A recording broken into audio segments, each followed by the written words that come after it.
It's now time for What's Up Asheville, sponsored by the city of Asheville, with the host, Mr. Sam Parada, and here he is. Good afternoon, Asheville. Welcome to What's Up Asheville at WRES Radio 100.7 FM, a radio show discussing projects and initiatives of the city of Asheville. I am your host, Sam Parada, Communication and Public Engagement Specialist with the city of Asheville. And today, my guest is Brenna Cook, a compliance manager with the Water Resources Department. Hi, Brenna. How are you doing today? I'm doing well. Thanks for having me on. Oh, it's a pleasure. So why don't you tell me more about yourself, and then please tell me about your department, what the goals are, what you do, and what you do basically for the city as a whole. Well, I've been with the city water department for about 19 years. I was a laboratory supervisor for several years and just recently moved into the compliance position about a year ago. Our goals are to provide good customer service to our citizens and provide safe, clean water and reliable service.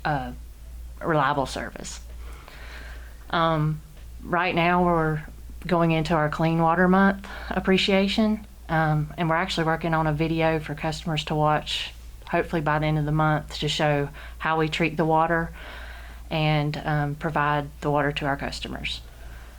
Great.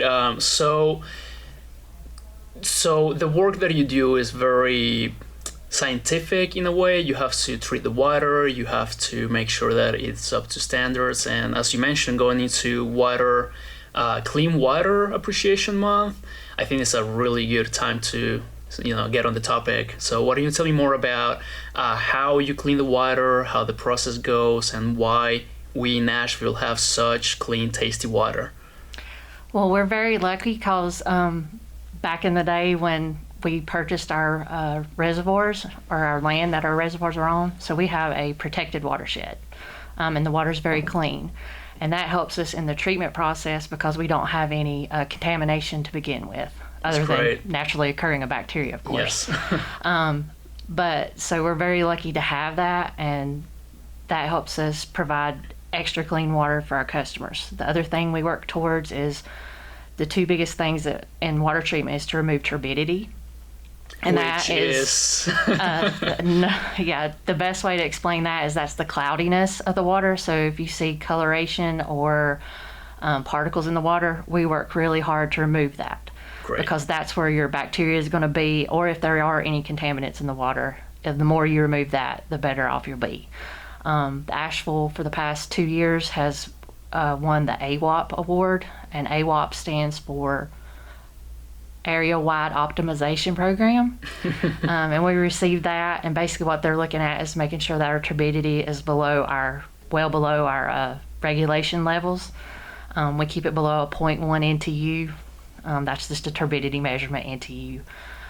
So we do a really good job of keeping it below 0.1 95% of the time, and that's why we were able to get that award. Oh, that's great. Yeah. I moved here from Florida a little over a year ago, and I remember the very first thing that I noticed in my new apartment was, wow, this water tastes so much better than, Florida water, at least where I was. Yeah, everybody has different issues with their source water. So like I said, we are very lucky to have a good, clean source water at all three of our treatment plants. Absolutely, and we have the water department to thank for that, so thank you. And we appreciate the clean water you provide to us on Clean Water Appreciation Month. So you mentioned a video. Why don't you tell me more about the process of the video and what is going to be showing? So we'll start filming that next week. We hope to have it out in the last 2 weeks of the month. Yeah. But don't quote me on that. Dan Ferris may kill me. But basically what we're going to do is highlight the water treatment plant, the watershed, and we'll work from the beginning, like from the source through the process. So we'll show how our watershed is, how it's protected. It's patrolled by watershed technicians. Cool. To make sure that even when I worked there on site, I was not allowed past a certain point. Oh, wow. So it's very protected. The watershed technicians, like I said, patrol it. They also maintain the roads, any bridges or culverts that need to be maintained. They help make sure the forest stays mature and safe. They work with scientists if we have any kind of bug infestations. They work with them. You make it sound like They work with Fish and Wildlife Services. They go up there and help count the fish population and stuff like that. Because all of this affects the quality of the water. Exactly. And then at the water treatment plants, they'll show the treatment process. Basically, the water goes through filters. Before it goes through filters, it's treated with a coagulant to make that turbidity bind together so we can remove as much as possible. And then once it goes through the filters, it's disinfected. It's allowed to have some contact time because the disinfectant doesn't kill the bacteria immediately, so it has to have contact time. And then we treat it for corrosion purposes. And now we'll go into what we're going to talk about next on the lead copper control. Yes. Corrosion control. So we go use corrosion treatment to make sure that the water's safe even going into the homes so that it doesn't react with the customer's plumbing. And then we also do fluoride in the water. And all of this will be shown in the video, like even the restricted areas? Some of them. Some yes. of them. We'll give an overview, but we can't go certain places due to security. Wow, you definitely make it sound like the Area 51 of Asheville. It's not Area 51. It's just to keep it safe. Yeah. So for everybody to have it, and we try to keep it safe since the regular I know this sounds like Area 51. Regular population can't go in there, so they wouldn't let the water plant. Yeah. They wouldn't let the water plant employees go any further too, just so that it's equal for everyone. And when this video is released, where can we view it? It will be on the city website and on the YouTube channel. Oh, great. Sounds good. I'm looking forward to watching it. I am too. So, you mentioned lead. Yes. Please go more in depth on that because this is very important. Yes, it is. So as compliance manager, one of the main reasons we created that position is because in 2020, very 2020 or early 2021, EPA passed the lead and copper rule revisions. And the biggest thing that we're moving forward toward now with it is to get our service line inventory up to date. Because we will have to have a public-facing map that will show so customers can go on it and look and see what type of service line they have. Okay. Unfortunately, we were never required to have the customer side of the meter records kept, so we have a lot of unknown service lines. And so we need customer participation to help us get that information. And this is important just in case someone's home is sitting on top of a lead pipe. Exactly. So back in before 1986, it was common plumbing code.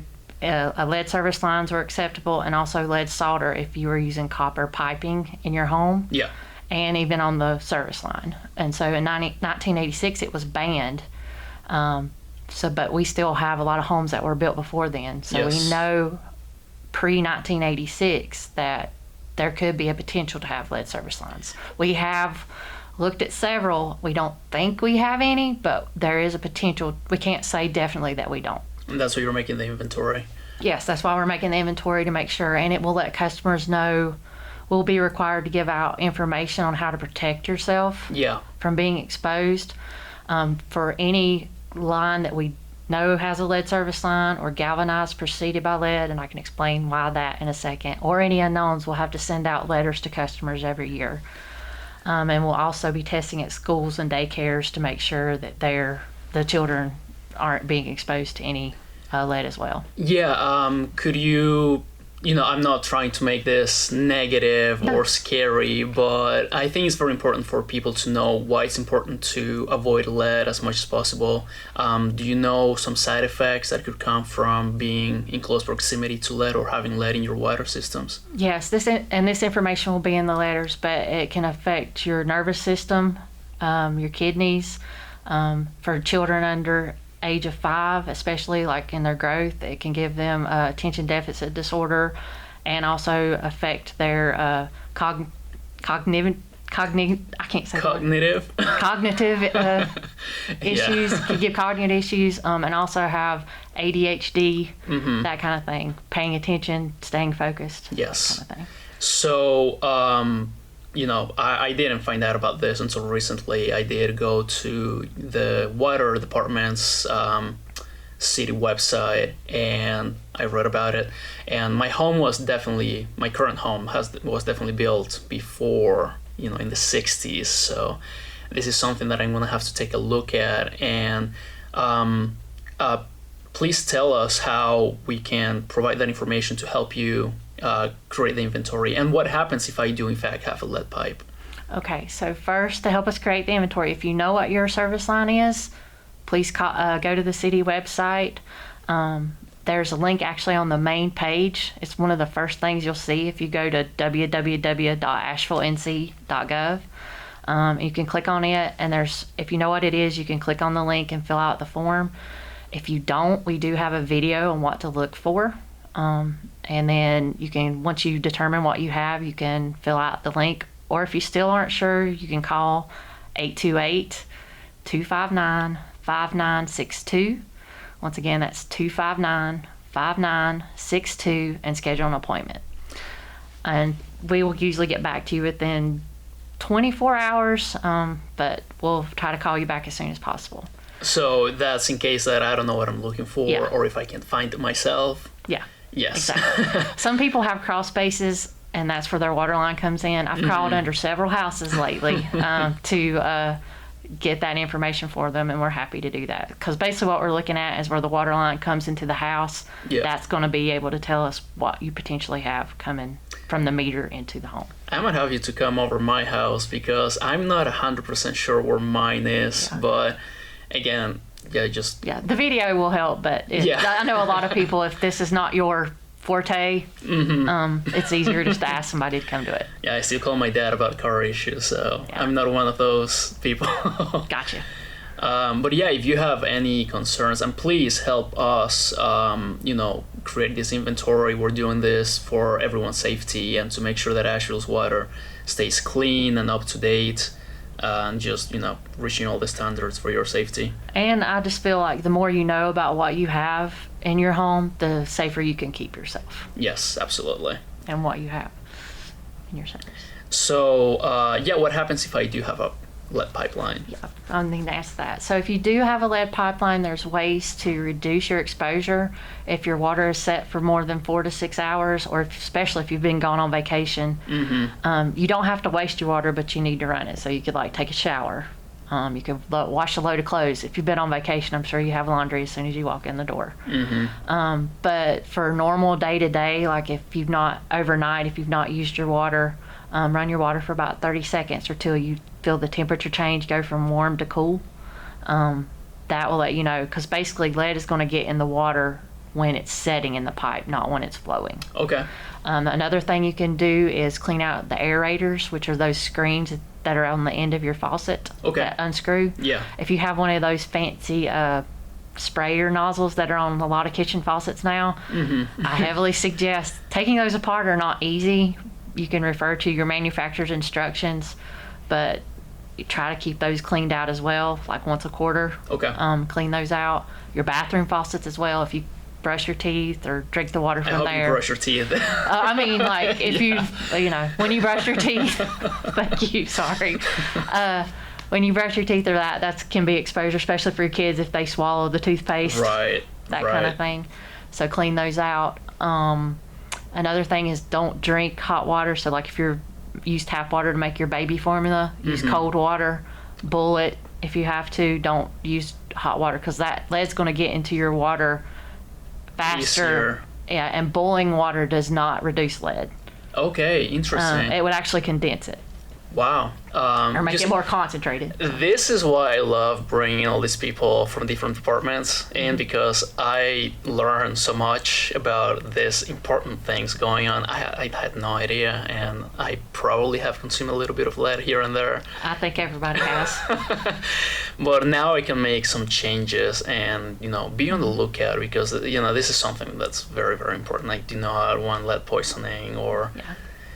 all the negatives that come with it. Yeah. And that's easy. Those are easy things. You can get a point of use filter, like a any type of filter that attaches to the end of your faucet, or like a pitcher filter. But just you want to make sure it's a filter that will remove lead. Okay. And it will say it on the packaging if it does or not. If it doesn't say that, then it probably doesn't remove lead.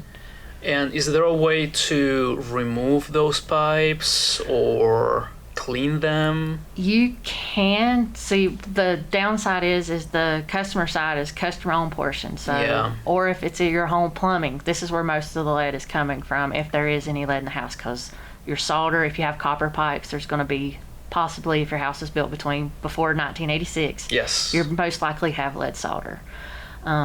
It's up to the customer if they want If you to want to remove that. tear On the down your city house. side, we are working to do like a service line as we build our inventory, and we know it's more cost efficient to focus on one area instead of moving from one spot on one street to another street. Yeah. So once we get that, that's why we want that service line inventory information. We can start moving forward and be more proactive instead of reactive, and save money in the long run if we can do one neighborhood as we move forward instead of just doing spots everywhere. Right. But we do have plans. We've not found any, like I said, we've not found any lead service lines yet, but we do know we have galvanized services. So we will remove those as we find them on regular, maintenance that we do. And we've been doing that for several years, and we're documenting it that way. But we're starting a meter project where we can maybe see where we can find some more, and then we can focus on hitting certain areas. Could you go super quick over what this galvanized? Sorry, I have not gone over that yet. So galvanized is, the reason we're concerned about it is back in the day when they installed galvanized services, that's an iron pipe and it's hard to bend. And so when you do a tap on a distribution main that serves your street, it's not done at the top or the bottom, it's done on the side of the pipe.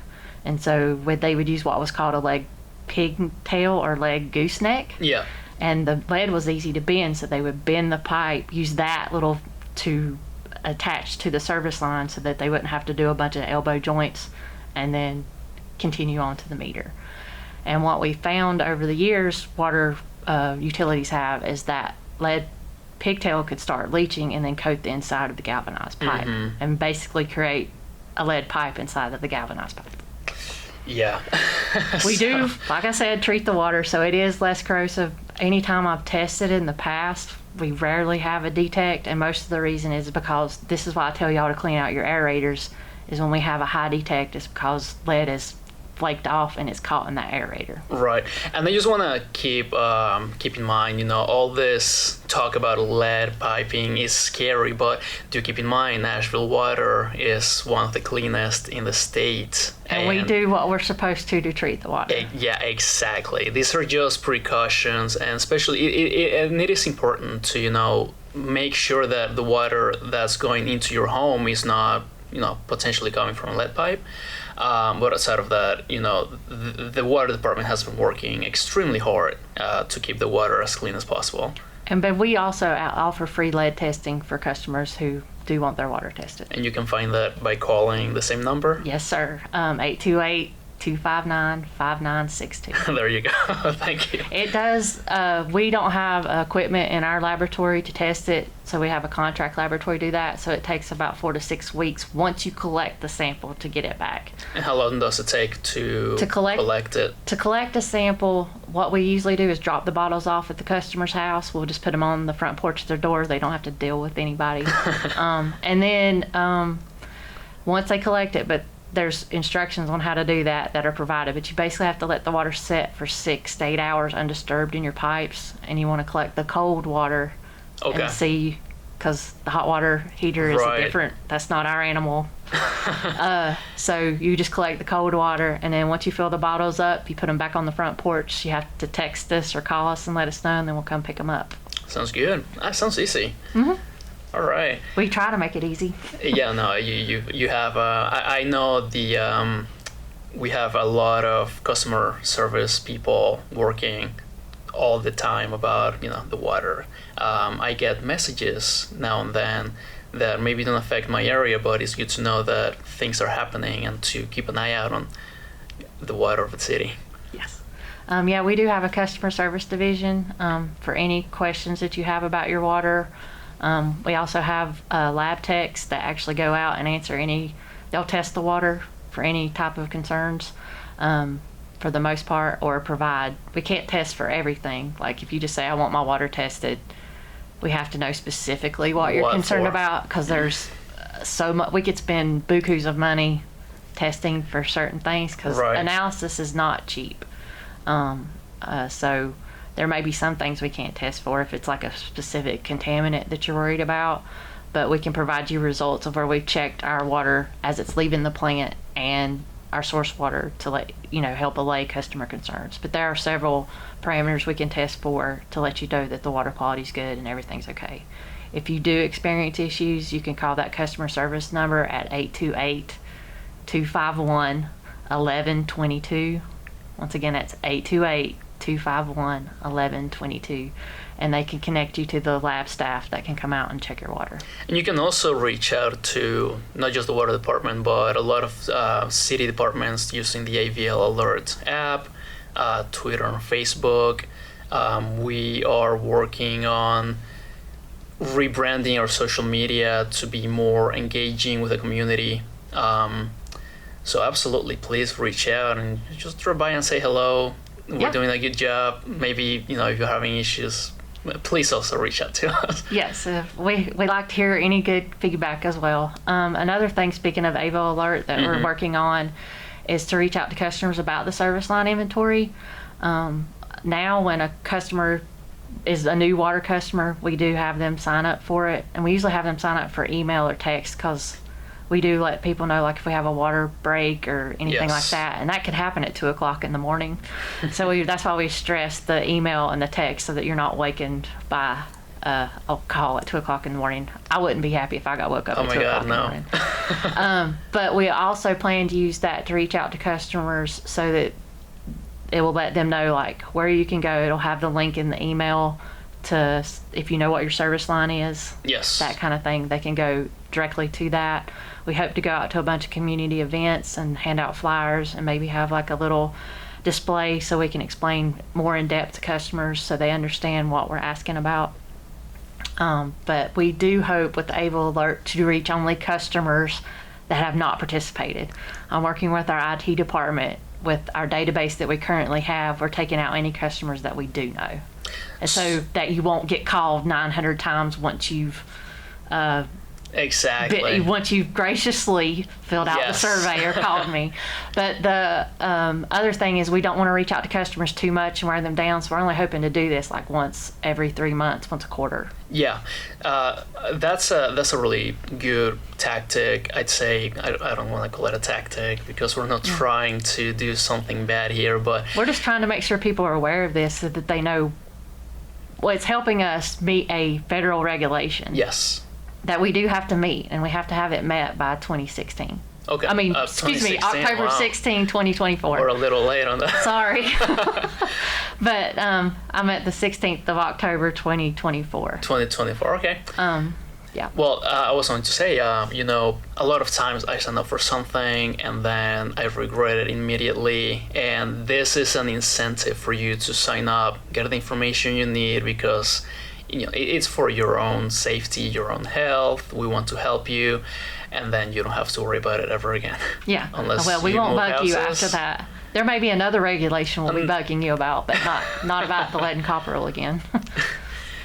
So, speaking of hints and tips, before we end the show, are there any like winter tips or things like that we can find on the website, or do we just give you a call, or how else can we be up to date with what the water department is doing and things that you can recommend us to do? Well, you can always visit the city website and then go under the departments and water department. We do put out a water quality report every year, and it's published online, but it should come out with your water bill. So if you receive it paper bill, it should be an insert, but if you get it electronically, which I know a lot of people are moving toward, it should be a link in the water bill, or like a different attachment in the email that you get. Another thing is just in the winter months, if your pipes tend to freeze, maybe leave it dripping just a little bit. That's what I do at night. Or just make sure like if you have a basement or a crawl space, make sure any openings are covered so that your pipes don't freeze. And just a good tip is if you're concerned about any type of water quality, most of the issues you have is from water sitting in your home plumbing. It's not just lead and copper, so just run that water for about 15 to 30 seconds before you fill up your water. And always use cold water, not hot water. And that should reduce a lot of exposure. Well, thank you so much, Brenna. It was so much fun having you here and learn about all the different things you're doing for us and what we can do for ourselves as well. I appreciate you having me online. Well, as Brenna said, please keep up with us with our city website at www.asheville.nc.gov, the AVL Alert app, social media. Call customer service if you have any questions, and please don't forget to sign up for Your Voice, Your Choice. It's on our city website under the engagement tab on top, and we just want to hear from you and make sure that we're being held accountable by you. And yeah, that's all the time we have for today for What's Up Asheville. Thank you so much for listening, and please don't forget to participate in the different projects that we have at the city and stay informed about our latest news. Visit our website at asheville.nc.gov to learn more about our different departments and what we can do for you. And stay tuned, and we'll be back to talk about another city project in the near future, right here on WRES 100.7 FM. Thank you, Asheville. You've been listening to What's Up Asheville, sponsored by the City of Asheville in collaboration with WRS 100.7 FM. This program will re-air every Monday, Wednesday, and Friday at 12:30. Thank you for listening.